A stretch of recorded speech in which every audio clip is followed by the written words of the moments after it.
कौन चीखा? चीख तो लड़की की है।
मैंने कुछ नहीं किया, मैंने कुछ नहीं किया, मुझे छोड़ दो, मैंने कुछ नहीं किया। देखो हम लोग सीआईडी से हैं। मैंने कुछ नहीं किया साहब, मुझे छोड़ दो, मैंने कुछ नहीं किया साहब, मैंने कुछ नहीं किया। क्या हुआ इसे?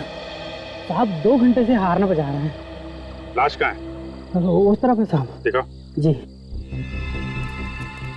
निखिल, ये काफी डरा हुआ है, होश में लाओ इसे। ठीक हो जाएगा तो बातचीत करेंगे। कहाँ पे? सर उधर।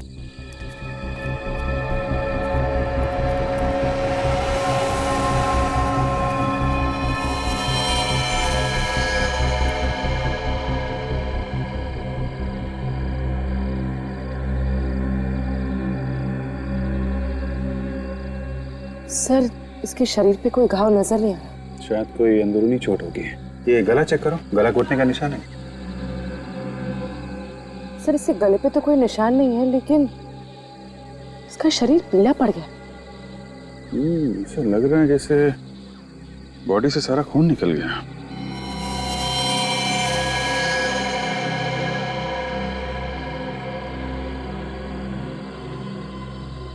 सर ये देखिए, इसके हाथ पे कुछ अजीब से निशान है। ये छोटे छोटे घाव हैं और इनमें से खून भी निकल रहा है। ना चेक करो, और कुछ मिलता है? सर, आसपास पूरा एरिया देखो ठीक से। क्या हुआ क्या था? तुमने क्या देखा? जी मैंने हॉर्न की आवाज़ सुनी और यहाँ आके देखा तो यहाँ ये लड़की मरी पड़ी थी।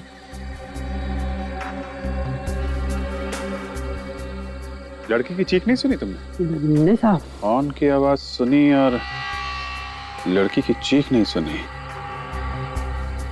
लड़की कहीं और मरी है क्या?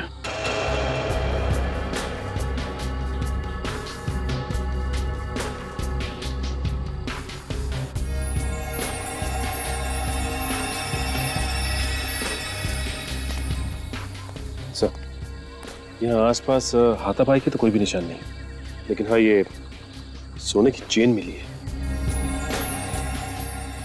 किसकी हो सकती है? लड़की की या खोनी की? सर ये टैक्सी ड्राइवर होश में आ गए, सब कुछ बताने को तैयार है। बताओ, क्या देखा था तुमने? एक आदमी उस लड़की के ऊपर झुका हुआ था, इसका खून पी रहा था। आदमी खून पी रहा था? हाँ, उसके मुंह पे मैंने खून देखा सर। उस आदमी को दोबारा देखोगे तो पहचान लोगे? नहीं सर, मैंने उसका चेहरा नहीं देखा। अरे कमाल कर रहे हो, मुंह पे खून देखा और तुमने चेहरा नहीं देखा? सर उसका बाकी चेहरा अंधेरे में छिपा हुआ था और खून पीते देखकर मेरी हालत खराब हो गई थी सर। मुझे कुछ भी समझ में नहीं आ रहा था। सर सर खूनी ने सारा खून पी लिया है, इसलिए लाश पीली पड़ गई। अच्छा, इस लड़की ने एयर होस्टेस की यूनिफॉर्म पहनी हुई है। ये पता लगाओ किस एयरलाइंस में काम करती थी ये। तो दिव्या ठीक ठाक थी, अचानक खून कैसे हो गया उसका? सर, ये दोनों दिव्या की बहुत अच्छी फ्रेंड है, इन्हें मालूम है उसके बारे में। ये दिव्या है? आखिरी बार कब देखा था आप लोगों ने दिव्या को? कल शाम को हम सब फ्लाइट से लौट रहे थे, काफी देर तक हम साथ ही थे। उसके बाद पता नहीं वो कहाँ चली गई। कितने बजे लौटे थे आप लोग फ्लाइट से? शाम के 6 बजे के आसपास। तो दिव्या शाम के 6 बजे लौट के आई और उसी रात 3 बजे उसका खून भी हो, मतलब वो यहाँ से घर गई नहीं। दिव्या यहाँ से घर जाने के लिए निकली थी? नहीं सर, वो किसी से मिलने जाने वाली थी। किससे? शायद सर रत्नेश नाम है उसका। ये रत्नेश कौन है? बहुत ही अमीर आदमी है, उसने दिव्या को वादा किया था जॉब देने के लिए। अच्छा, दिव्या एयर होस्टेस के कपड़ों में ही गई थी रत्नेश को मिलने के लिए जॉब के सिलसिले में? जी सर, रत्नेश ने ही उससे कहा था एयर होस्टेस के कपड़ों में आने के लिए। ये बात आप लोगों को कैसे मालूम? जिस वक्त रत्नेश का फोन आया था उस वक्त दिव्या हमारे साथ ही थी। दिव्या ने ही हमें बताया था। अच्छा, उसने बताया कि वो रत्नेश से मिलने के लिए कहाँ जा रही है? रत्नेश ने उसे ओशिवारा मिलने के लिए बुलाया था। तो रत्नेश ने दिव्या को ओशिवारा में बुलाया था और हमें दिव्या की लाश भी ओशिवारा में ही मिली थी। सर, रत्नेश के हाथ इस खून में रंगे हैं। ओशिवारा में ढूंढना पड़ेगा ये रत्नेश कहाँ है, खून के धब्बे सूखने से पहले। पूरे 25 रत्नेश है इस एरिया में, मगर कोई भी ऐसा नहीं है जिसने फोन करके दिव्या को अपने घर पे बुलाया था। अब बचा ये आखिरी वाला रत्नेश। हो सकता है ये आखिरी वाला रत्नेश ही हमारा रत्नेश हो जिसने दिव्या को बुलाया। हो सकता है। काफी सन्नाटा है। सर, जब जब सन्नाटा होता है कोई ना कोई बुरी खबर सुनने को ही मिलती है। चुप रहो फ्रेडी।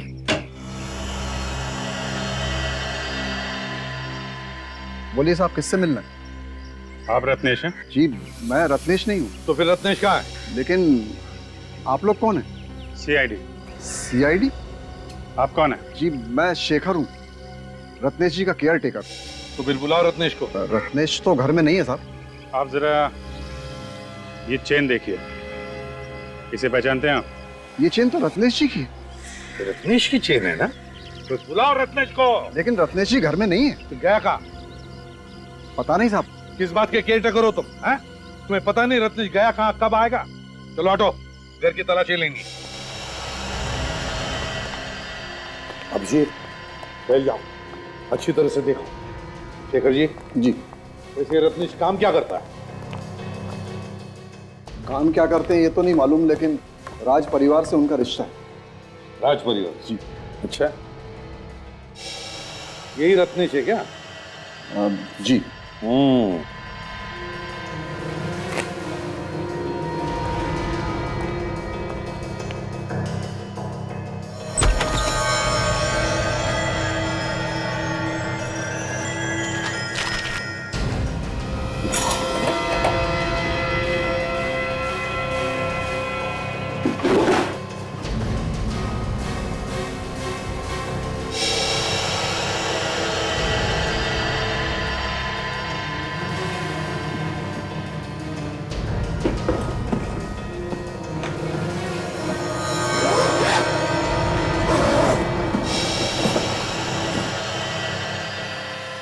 किसका बैग है ये? अरे साहब, ये क्या कर रहे हैं आप?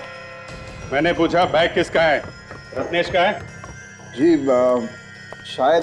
देखो, चुप रहने से काम नहीं चलेगा, नहीं तो फंस जाओगे। किसका बैग है? जी मेरा है। अच्छा,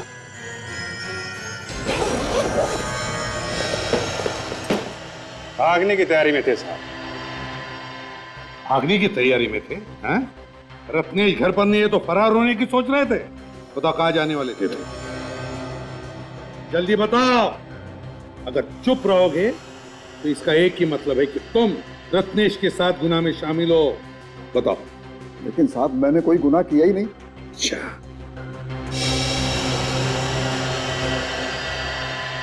गुनाह किया ही नहीं, हैं? तो फिर ये क्या है? 50,000 रुपए, पासबुक, चेकबुक। अरे, ये तो रत्नेश की पासबुक है। तो चेकबुक? ये भी रत्नेश का है। क्यों? रत्नेश की बैंक का पासबुक, रत्नेश की बैंक का चेकबुक, रत्नेश के 50,000 रुपए, हैं? रत्नेश का सारा माल लेकर कहां भागने की तैयारी में थे?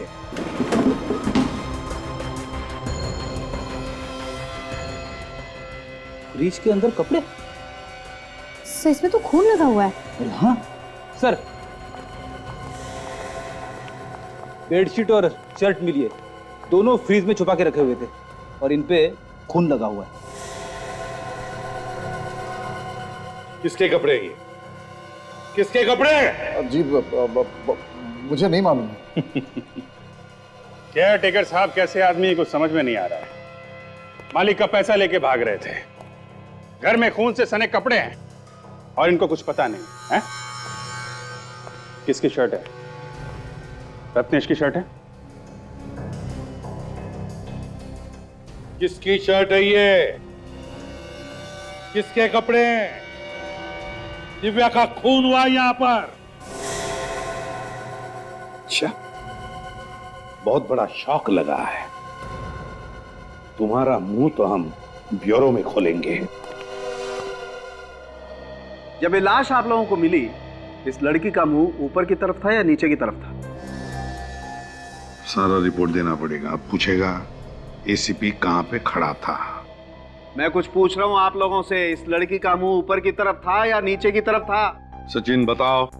सर, लड़की का मुंह तो ऊपर की तरफ, मगर आप ये इस लड़की की लाश को अच्छी तरह से देखो, समझो और फिर बोलो। वैसे सालुंके साहब, लाश के बादशाह तो आप हैं। अब लाश के बारे में तो आप भी समझते हैं अच्छी तरह से। बस हो गया, हाँ? बादशाह कह दिया और अपने हाथ झाड़ लिए। एनीवे, ये तो आप जानते हैं कि शरीर में जब आदमी की मौत होती है सबसे ज्यादा खून नीचे की तरफ आ जाता है, पृथ्वी की ग्रेविटी की वजह से। शरीर का जो हिस्सा जमीन को छूता है, सारा का सारा खून वहां आकर के जमा हो जाता है। लेकिन इस केस में ऐसा नहीं है। क्या मतलब? मैं बताता हूं। ये देखो बस, अगर ये हिस्सा जमीन को छू रहा था तो फिर ये हिस्सा काला क्यों नहीं हुआ? क्यों काला नहीं पड़ा सर? खून की वजह से। ये हिस्सा इसलिए काला नहीं हुआ कि इसके शरीर में खून था ही नहीं, एक कतरा खून भी नहीं था। क्या बोल रहा है सालुंके?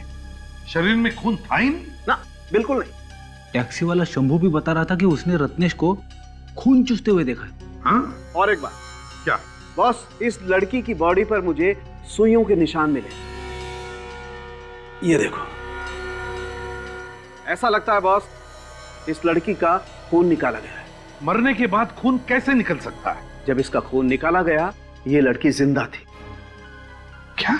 हाँ, मतलब रत्नेश ने सारा का सारा खून चूस लिया।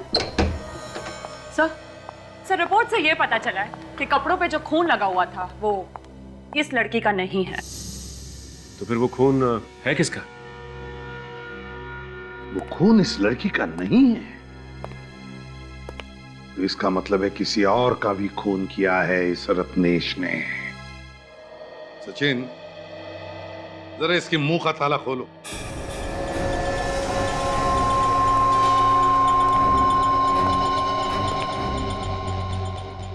बताता है या नहीं? हाँ? बताओगे ना? बताओ। इस लड़की के अलावा रत्नेश ने और किस किस का खून किया है? मैं सच कह रहा हूं सर, मुझे कुछ नहीं पता। तुम रत्नेश के केयरटेकर हो, तो रत्नेश क्या करता है, कहां जाता है, सब कुछ मालूम है तुम्हें, आया ना? तो फिर बताओ, क्या ये लड़की कभी रत्नेश से मिलने आई थी? सर मैं कह रहा हूं ना, वाकई मुझे कुछ नहीं मालूम। फिर ये भी रत्नेश से मिला हुआ है और इन दोनों ने मिलकर खून चूसा है। ये झूठ है। ये कोई झूठ वूठ नहीं। तुम्हारे घर से हमें खून से सने हुए कपड़े मिले और तुम कह रहे हो तुम्हें कुछ नहीं मालूम है? बताओ कहाँ है रत्नेश? सर वो खून वाले कपड़े देखकर तो मुझे भी झटका लगा। चुपके से किसी ने लाकर रख दिए, कहां से आए पता ही नहीं है। झूठ बोल रहे हो तुम। हो सकता है रत्नेश गायब नहीं हो, मर चुका हो और तुमने उसके कपड़े छुपा दिए हो। रत्नेश का खून तुमने किया रत्नेश का खून। उसके पैसे, उसके बैंक के पासबुक, चेकबुक सब लेकर भाग रहे थे तुम। मैंने रत्नेश को नहीं मारा, वो जिंदा है। क्या? वो जिंदा है? तो फिर है कहां वो? कहां है ये नहीं मालूम। घर से कब निकला था रत्नेश? कल शाम को। कितने बजे? 5 बजे के करीब। कह रहा था कि डॉक्टर के पास जा रहा हूं। किस लिए? रत्नेश को हकलाने की आदत है, इसी के लिए डॉक्टर के पास गया था। फिर ये रत्नेश निकला तो था डॉक्टर के पास जाने के लिए, लेकिन वहां नहीं पहुंचा। रत्नेश के परिवार वाले या कोई जान पहचान वाले लोग हैं यहाँ पर इस शहर में? रत्नेश के एक चाचा है, धर्म जी, इसी शहर में रहते हैं। रत्नेश के परिवार से उनके बहुत अच्छे संबंध हैं। तो ये रत्नेश जरूर इस धर्म चाचा से मिलने की कोशिश करेगा। शेखर जी, धर्म जी का एड्रेस चाहिए हमें। ये शेखर बड़ा शातिर है, टुकड़ों टुकड़ों में कहानी बता रहा है हमको। कौन है आप लोग और अंदर कैसे आ गए? रत्नेश क्या लगता है तुम्हारा? जी मेरे चाचा का लड़का है, लेकिन आप लोग कौन है? आखिरी बार कब मिले थे? आप लोग हैं कौन बताएंगे? CID। अच्छा सर, तो ऐसा बोलिए ना सर। सर अभी कुछ ही दिन पहले मिला था, पर बात क्या है सर? खून हो गया है, खून। खून? या खून, और उसी सिलसिले में हम रत्नेश को ढूंढ रहे हैं। कहाँ है वो? अरे पिताजी, ये लोग CID से हैं और रत्नेश के बारे में पूछ रहे हैं। सर ऐसे आदमी के बारे में क्या कह सकते हैं, कहाँ मिलेगा कहाँ नहीं। ऐसा आदमी मतलब? सर वो बचपन से ही बहुत खतरनाक है, मतलब किसी की जान लेना उसके लिए आम बात है। क्यों? किसका खून किया है क्या उसने पहले? हाँ सर, पहले भी खून किया है। किसका खून किया है? अपने छोटे भाई का, और तब से फरार है, इसलिए उसे पुलिस पकड़ नहीं पाई है। अपने छोटे भाई का? कब? अभी कुछ 6 महीने पहले।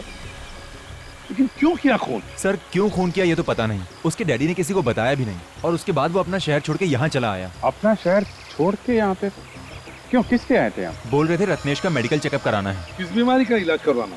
जी रत्नेश हकलाता था और सर उसकी दिमागी हालत ठीक नहीं थी।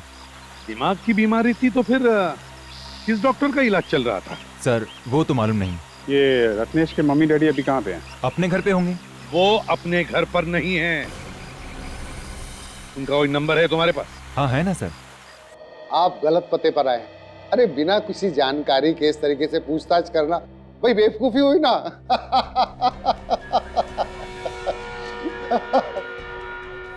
अब की बार हंसने से पहले 10 बार सोच लेना, समझा? लेकिन सर मैं किसी रत्नेश को नहीं जानता। ये नंबर तुम्हारा है जो सर्कल किया गया? हाँ सर ये नंबर मेरे ही है, लेकिन आपके पास कैसे है? आ गया।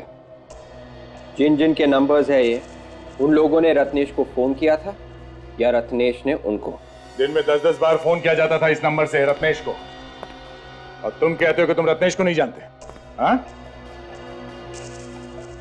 इस रत्नेश ने खून किया है, समझे? अब जो कुछ भी मालूम है रत्नेश के बारे में जल्दी बताओ। रत्नेश ने फिर से खून कर दिया? फिर से का क्या मतलब? पहले भी खून किया था इसने? सर उसको मेंटल प्रॉब्लम है, उसका दिमाग खराब है सर। बस वो यहाँ पे आया था ना तुम्हारे पास चेकअप करवाने के लिए? नहीं सर, मेरे पास नहीं आया था सर, मैं सच कह रहा हूँ। इसका मतलब उसने शेखर से झूठ बोला? डॉक्टर साहब, आपने कहा कि उसे दिमाग की बीमारी है। जी। क्या एग्जैक्टली क्या बीमारी है उसे?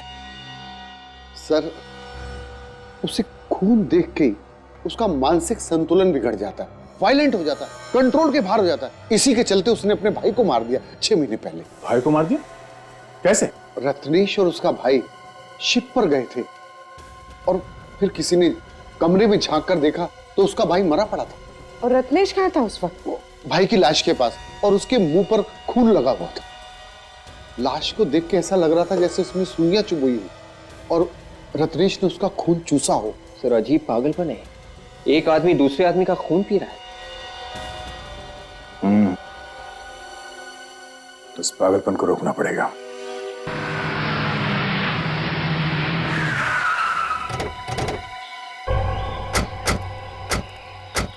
सर, रत्नेश के मम्मी डैडी की फोन की लोकेशन यही जगह बता रही थी और इसके बाद फोन बंद हो गया। मतलब इन्हें आसपास ही होना चाहिए।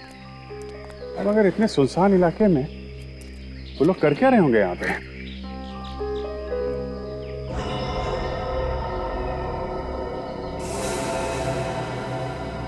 सब इतना यहाँ इकट्ठा करके रखा है एक साथ, कुछ गड़बड़ है।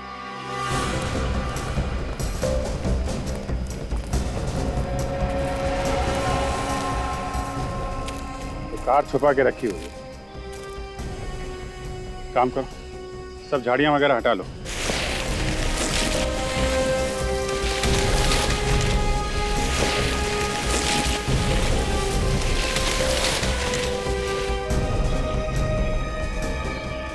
My God.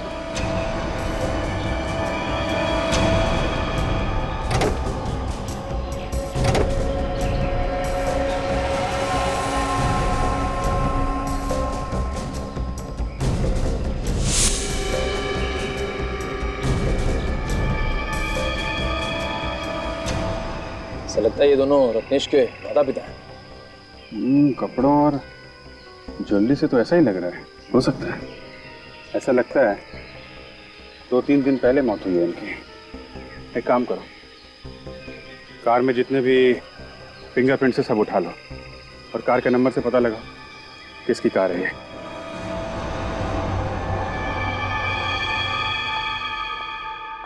बॉस, इन दोनों के शरीर में भी वैसे ही सुइयां चुभई गई हैं जैसे कि दिव्या के शरीर में चुभई गई। और सर, ये बेडशीट पे और शर्ट पे जो खून लगा हुआ है वो इन लोगों का है। मतलब सर, इस रत्नेश ने अपनी दिमागी बीमारी के चक्कर में अपने माँ बाप का खून कर दिया। और इन दोनों का भी वैसे ही खून चूसा गया है जैसे दिव्या का खून चूसा गया। ये तुम क्या बोल रहा है सालुंखी? क्या बोल रहे हो तुम? क्या बोल रहा हूँ मैं? भाई, मुझे डेड बॉडी जो बता रही है वही बोल रहा हूँ मैं। सचिन ने कहा कि रत्नेश ने अपने माँ बाप का खून किया। अब तुम कह रहे हो कि रत्नेश ने अपने माँ बाप का खून चूस लिया? हाँ यार, सुनकर घिन आती है। ये कैसे हो सकता है? अरे नहीं यार सालुंखी, कोई अपने माँ बाप का खून चूस सकता है? अपने माँ बाप का? देखो बॉस, तुम मुझसे ज्यादा एक्सपीरियंस्ड हो। तुम्हें मालूम है कई बार खूनी के दिमाग में कैसे कैसे फितूर होते हैं, कैसे कैसे कीड़े कुल बुलाते हैं उनके दिमाग में। मालूम है तुम्हें ना? फिर भी सालुंखी ऐसे नहीं हो सकता, नहीं हो सकता ऐसे। एक काम करो, इस शेखर को फिर से ब्यूरो लेकर आओ, गर्दन पकड़ते उसकी, पता चलेगा ये रत्नेश है कहां पर। सर, ये क्या हो सकता है? ये तो चेक करना पड़ेगा। चेक करने से ही पता चलेगा क्या है।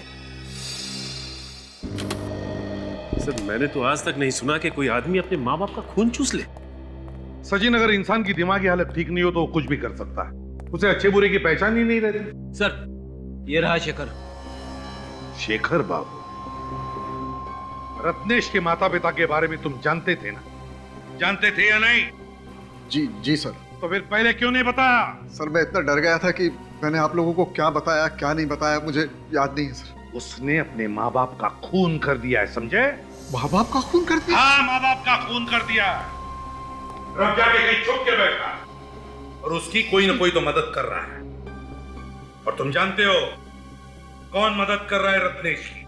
तो बताओ, बताओ। नहीं सर, मुझे कुछ मालूम नहीं सर। अच्छा, सिल्वर रंग की रिवेरा गाड़ी OHY 3765 रत्नेश की है ना? जी सर, लेकिन वो तो उनके माँ बाप के नाम पर। और भी कोई गाड़ी है उसकी? नहीं सर। नहीं सर, कुछ नहीं मालूम तुम्हें। ले जाओ इसे फ्रेडी, दूसरे कमरे में ले जाओ। चलो। सचिन, अगर रत्नेश के पास सिर्फ एक ही गाड़ी थी और उस गाड़ी में उसने अपने माता पिता को मारकर उनकी बॉडी डाल ली, तो फिर वो किसी दूसरी गाड़ी से भागा होगा ना, किसी टैक्सी वैक्सी से। एक काम करो, उसके फोटोज के 100-150 कॉपीज बनवाओ और सारे टैक्सी वालों को दे दो और उनसे कहो कि अगर किसी ने इसे देखा है या किसी की टैक्सी में ये बैठा है तो तुरंत हमें इन्फॉर्म करें। हैं?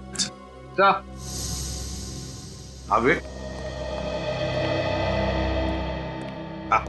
सर, जब से रत्नेश भागा है तब से उसका मोबाइल फोन बंद है।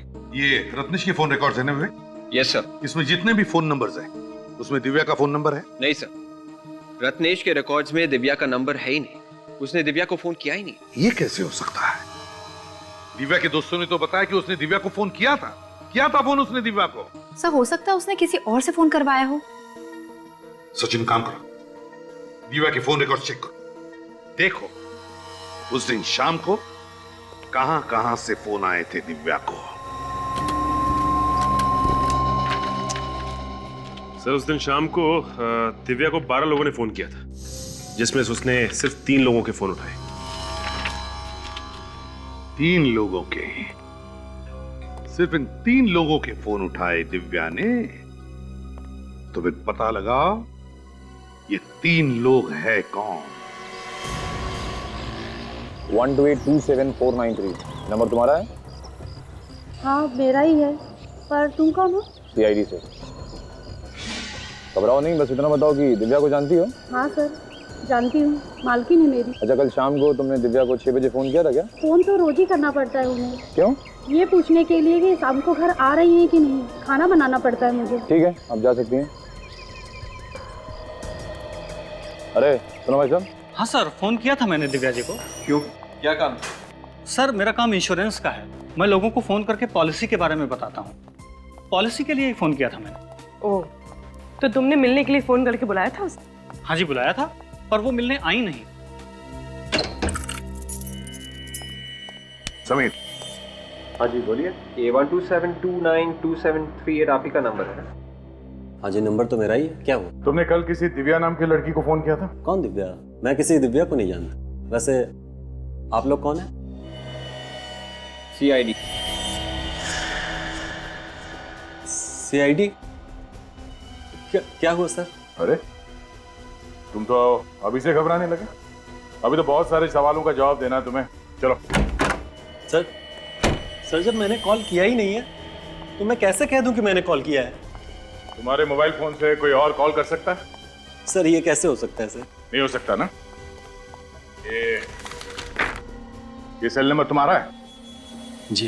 ये दिव्या के फोन की कॉल लिस्ट है। इसका मतलब है दिव्या को कॉल तुमने किया था। सर, ये कैसे हो गया सर? मैंने तो कॉल किया ही नहीं। देखो समीर, जब तक तुम सच नहीं बोलोगे CID से तुम्हारा पीछा नहीं छूटेगा, समझे?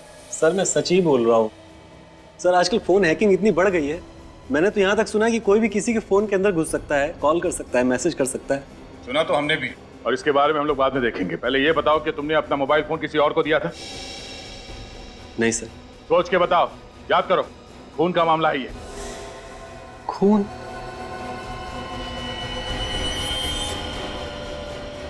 हाँ सर, याद आया। कल मैं ओशिवारा में ही था।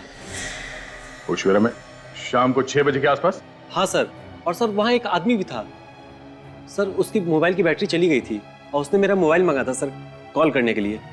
अभी सोचिए ये कहानी ना। सर मैं सच बोल रहा हूँ सर।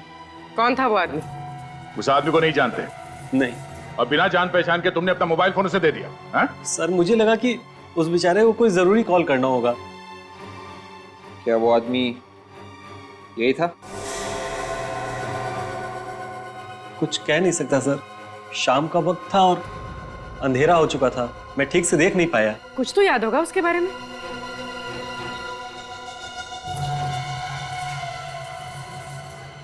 हाँ सर, याद आया। सर, वो हकला के बोल रहा था। वो आदमी हकलाता था? हाँ सर, वो हकला के बोल रहा था। तुम्हें पूरा यकीन? ठीक है समीर, उस आदमी के बारे में कुछ और पता चले तो हमें बता देना। जी।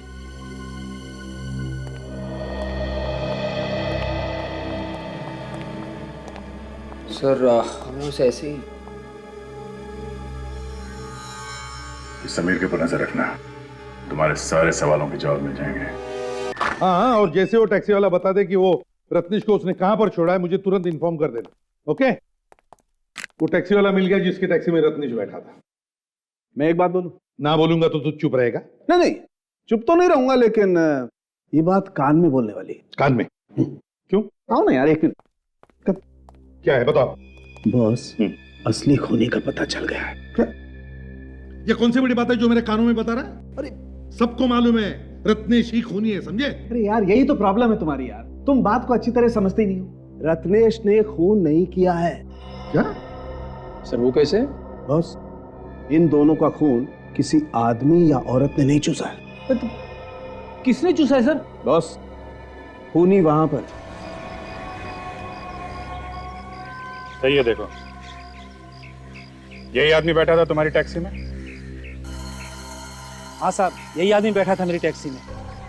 यही था ना? हाँ सब पक्का याद है। इतने भारी भारी बैग ले रखे थे, डिग्गी में रखते वक्त मेरी कमर दुखने लगी थी।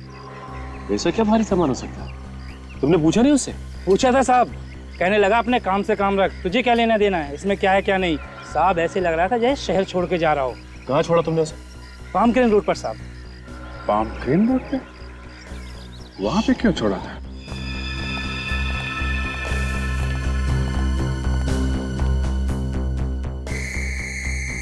ये देखो, लीचेस से किए गए ये खून?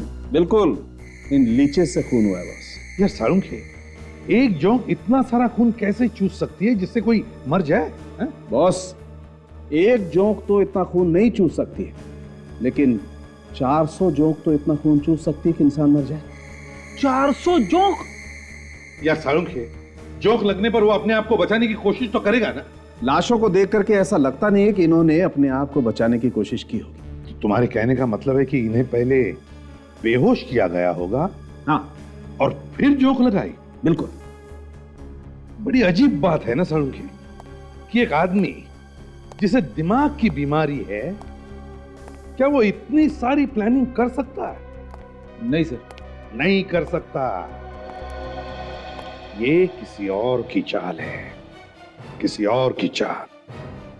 रत्नेश को फंसाया जा रहा है। सर, इस पाम क्रेन रोड के आसपास तो कोई रेलवे स्टेशन भी नहीं है, और ना ही कोई बस स्टॉप, और तो और एयरपोर्ट भी बहुत दूर है वहां से। अच्छा, तुम्हारी टैक्सी में बैठते वक्त या उतरते वक्त कुछ बात कर रहा था क्या? कहीं जाने का ही बात कर रहा था? साहब कुछ कहा भी होगा तो याद नहीं, 5 दिन हो गए इस बात को। एक मिनट, क्या कहा तुमने? साहब मैंने क्या कहा? नहीं, कितने दिन पुरानी बात है ये? 5 दिन पुरानी, दोपहर का वक्त था जब मैंने उसे वहां छोड़ा था। ये कैसे हो सकता है? 5 दिन पहले? शेखर ने हमसे कहा था कि रत्नेश 3 दिन पहले घर छोड़ के गया था, वो भी शाम को। मतलब जिस रात दिव्या का खून हुआ उस दिन रत्नेश शाम को नहीं बल्कि दोपहर को निकला था। हाँ, जिस रात खून हुआ रत्नेश कहीं और था, तो फिर रत्नेश खून कैसे कर सकता है? ये शेखर झूठ बोल रहा है। बिल्कुल झूठ बोल रहा है, कुछ छुपा रहा है हम लोगों से। जरा पता करो कि शेखर इस वक्त है कहां पे।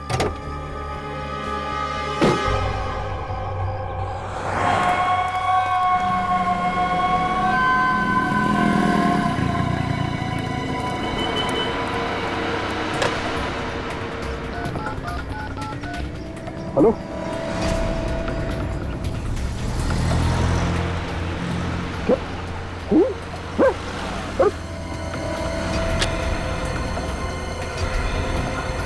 ओ भाई साहब, पैसा तो दो।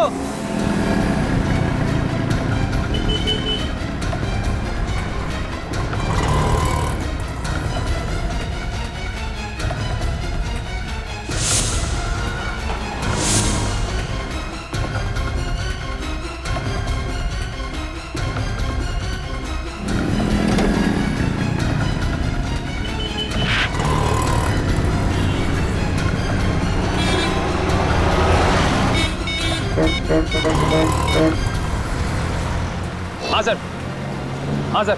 सर शेखर भी बाहर निकल के टैक्सी लेके कहीं निकला है सर। सर कहाँ निकला ये तो पता नहीं चल पाया सर। सर पर घबराया बहुत हुआ है सर वो। हाँ सर, हाँ सर। सर मैं टैक्सी ले रहा हूँ सर। टैक्सी!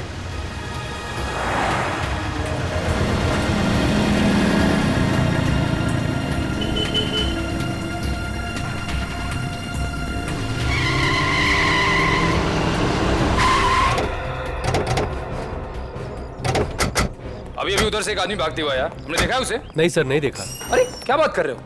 5-5.5 फीट का आदमी था और तुमने देखा ही नहीं उसे? सॉरी सर, हमने नहीं देखा। कहाँ है शेखर? सर शेखर अंदर भागते हुआ आया, पर ये लोग कह रहे उसे देखा ही नहीं।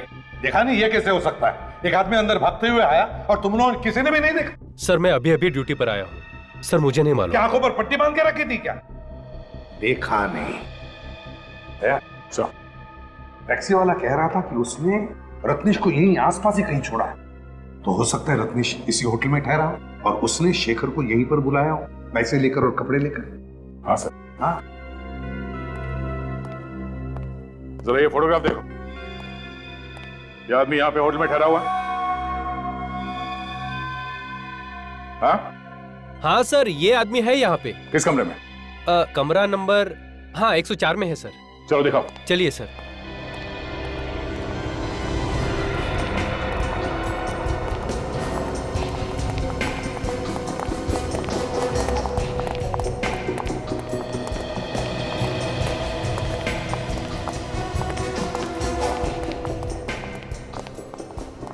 एक 104।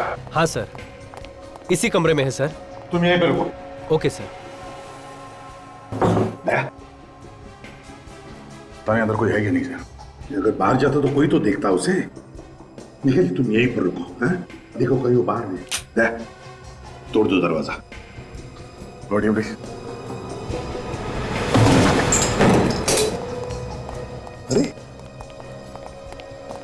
शेखर, शेखर क्या हुआ? क्या हुआ? माय गॉड, संभालो इसे। देखो रत्नेश कहां पर चुप के बैठा है क्या? हाँ चल।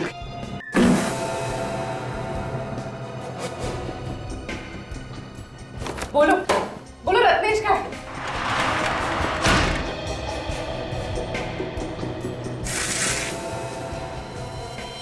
Oh my God. सर आना। सर यहाँ आइए। शेखर, शेखर तुम्हें मारा किसने? किसने मारा तुम्हें? आधा क्या हुआ? सर यहाँ रत्नेश तो नहीं है। ये देखिए।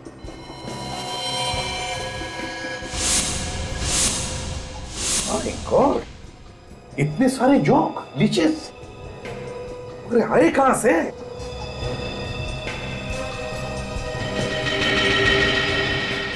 Ice box.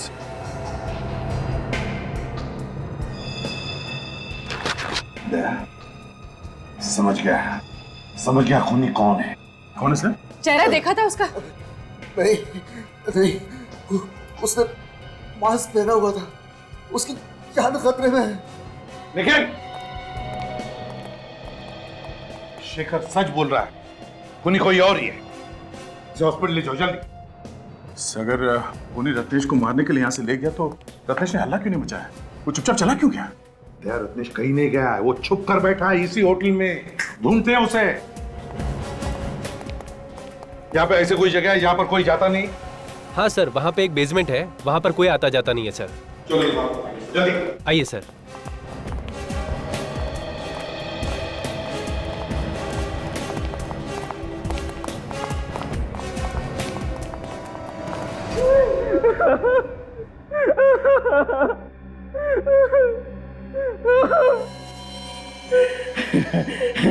मैं तुझे अपने हाथों से नहीं मारना चाहता था, इसीलिए मैं प्लानिंग करके तुझे फंसाता था, ताकि तू जेल जाए और कानून तुझे फांसी के तख्ते पर लटका दे। कोई नहीं है ना रूम में? सर अभी तो कमरा खाली पड़ा हुआ है। खूनी ने रत्नेश को उसी कमरे में छुपा के रखा होगा। अफसोस के तेरी मौत मेरे ही हाथों लिखी है। मुझे छोड़, किसी से नहीं कहूंगा। मैं दूर चला जाऊंगा, हमेशा के लिए मुंह नहीं दिखाऊंगा। तेरा मुंह तो मैं बंद करूंगा हमेशा हमेशा के लिए। लोग तो तुझे ही खूनी समझते हैं ना।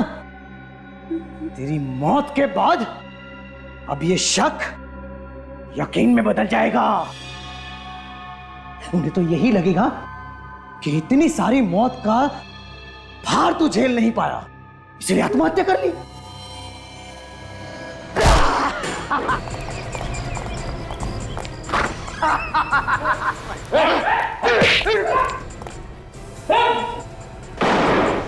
छोड़ो मुझे, मैं इस कमीने को जिंदा नहीं छोड़ूंगा। छोड़ो मुझे, जल्दी।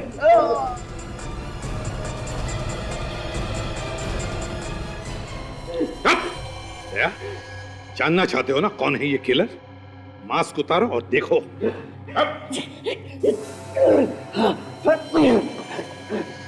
जिंदा नहीं छोड़ेगा। हाँ?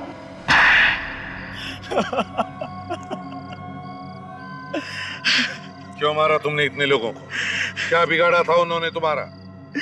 सर, किसी ने मेरा कुछ नहीं बिगाड़ा था, बस रत्नेश को फंसाने के लिए मैंने ये सारे खून किए। रत्नेश को क्यों फंसाना चाहते थे तुम? क्योंकि सर, रत्नेश मेरा सौतेला भाई है। मेरी माँ के मर जाने के बाद मेरे पापा ने दूसरी शादी कर ली। फिर रत्नेश और मेरे बीच में बचपन से ही झगड़े होते थे, मारामारी भी होती थी सर। इसके चलते पापा ने मुझे अपने आप से अलग कर दिया और मेरे चाचा के पास मुझे भेज दिया। चाचा को कोई औलाद नहीं थी, इसलिए चाचा ने मुझे गोद ले लिया। इसी की वजह से मुझे अपने पापा का प्यार कभी नहीं मिला। इसीलिए मैंने उसी दिन ठान लिया कि इसका बदला मैं जरूर लूंगा। इससे भी चैन से नहीं रहने दूंगा। और इसीलिए तुम रत्नेश बनकर लोगों को मारने लगे? उसकी दिमाग की हालत ठीक नहीं थी, इसलिए मैंने सोचा कि उसे आसानी से फंसाया जा सकता है। इसीलिए मैंने रत्नेश के भाई का पहले खून किया और इल्जाम रत्नेश पर लगा दिया। बेचारे मम्मी डैडी, उनको लगा कि ये खून रत्नेश ने किया है क्योंकि उसकी दिमागी हालत ठीक नहीं है, और फिर तुमने मम्मी डैडी का भी खून कर दिया, ये सोचकर कि लोगों को लगेगा कि उनका खून भी रत्नेश ने किया है, और फिर रत्नेश अकेला पड़ जाए और तुम उसे मार दो। सर, इसे मारना होता तो मैं कब का मार देता, लेकिन हर बार शेखर ने इसे बचा लिया। और वो लड़की दिव्या, उसे क्यों मारा तुमने? दिव्या को मैंने इसलिए मारा ताकि लोगों का शक पक्का हो जाए कि सारे खून रत्नेश ने ही किए। वाह, प्लानिंग तो तुमने बहुत अच्छी की थी। तुम्हारा एक एक पत्ता सही जगह पे जाकर बैठ रहा था, लेकिन तुम्हारा वो आइस बॉक्स जिसमें तुमने जोंक लाई थी, वो लीचेस, उसने फंसा दिया। रत्नेश को फांसी पर लटका के मारने की कोशिश कर रहे थे ना तुम? लेकिन अब तुम लटकोगे फांसी पर, तुम।